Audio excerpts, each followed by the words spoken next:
Hi everyone, welcome to our interview series here at Emergence Singapore. I'm your host and today I'm excited to be joined by Callum Laing, a serial entrepreneur, investor and founder of Veblen Director Program and Global Investment Leaders Directive. Callum, thanks for joining me. Thanks, it's a pleasure. It's been a great morning so far. Amazing. That's great to know. Now, Callum, you've had an incredible journey. So you've been involved in over 100 M&A transactions, creating over $500 million in shareholder value. And so can you tell us what are the most critical factors that you have observed in your journey that determine the success of a small business merger or acquisition? Yeah, I think a lot of people, most M&A is done with a very sort of top-down, financial-driven approach. And what we've done is very much bottom-up, solve a problem for the small business owners. And so we view it very much as a sales process. It's a conversation. We're sitting alongside the business owner trying to get to a solution. And I think that's a much more healthy and easy way to do business, whereas I think a lot of traditional M&A has been quite sort of aggressive and confrontational, and maybe it's just us, but that doesn't really work for us. I understand, and that's truly fascinating insights you've shared. Now, speaking of creating value, you have also focused on creating opportunities for underrepresented groups in the business world. So, you founded Weblen to help women, minorities, and first timers gain board experience. So, can you tell us what actually motivated you to create this program in the first place, and what systematic challenges are you addressing? Yeah, so I just through the nature of the work I do, I ended up sitting on a lot of boards, and I became somewhat, when you don't sit on boards, you assume that boards are very smart and full of intelligent people that know everything. And then I started sitting on these boards, and I discovered that oftentimes there were people on boards that were on for the wrong reasons. They were on for their own reasons rather than the actual business and stakeholders. And there was a lot of very talented people that were being overlooked because they hadn't gone to the right schools, they didn't look the right way. And so, yeah, we set up Veblen to solve that problem, and it's been very, very successful. We've managed to help 250 people get on more than 350 boards around the world. I think systemically, the bigger issue is that there's 330 million businesses in the world. Less than 1% actually have a functional, active board.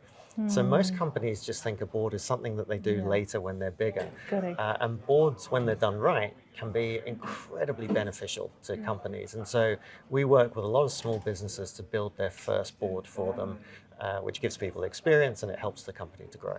Amazing. It's really wonderful to see your forward thinking and the work that you are doing with your team.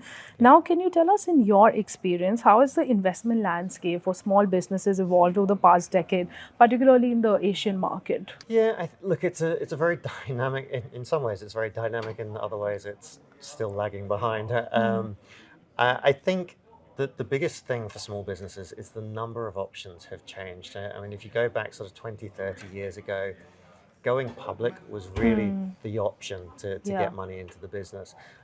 Today, more and more companies are saying, well, I don't need to go public. I don't need the extra scrutiny. There's so many other routes to funding. And I think if you can get creative, there are lots of different routes now. And I think that does give small business owners more options. And ultimately, that helps the economy.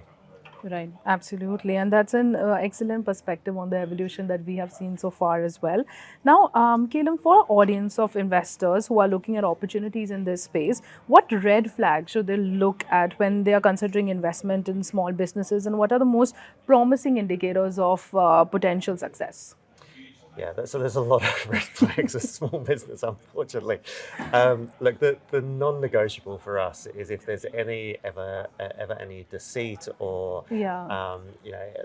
if there's that, it's just not worth the challenge. I think, look, the reality of small businesses, it's incredibly hard. The founders are generally already working 24/7, trying to keep everything moving.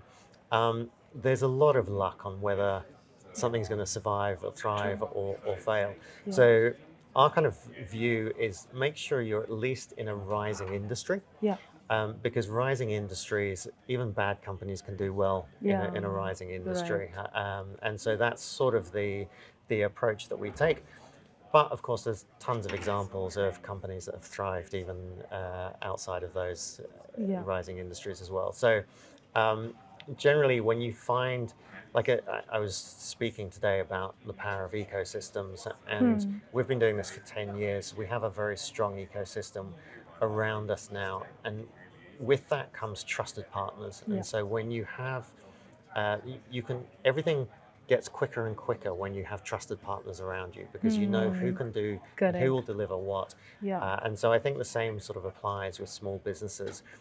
Do they have trusted partners around them that can help them when times are tough, and Yeah. get through things? Absolutely. Very well said, Calum. Like, your advice is something I know that our audience will be taking note of. Now, while we have you here at Emergence Singapore, how's your experience been so far? Can you share any thoughts? Yeah, it's great. I mean, look, it's standing room only.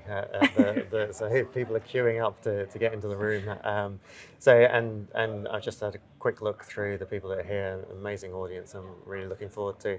I mean, I was late to this interview because I was networking with so many people. So yeah, it's been a great event so far. Amazing. And it is so wonderful to get you involved with Emergence. And we hope we continue to have these conversations even next year when we have you at another keynote speaker session.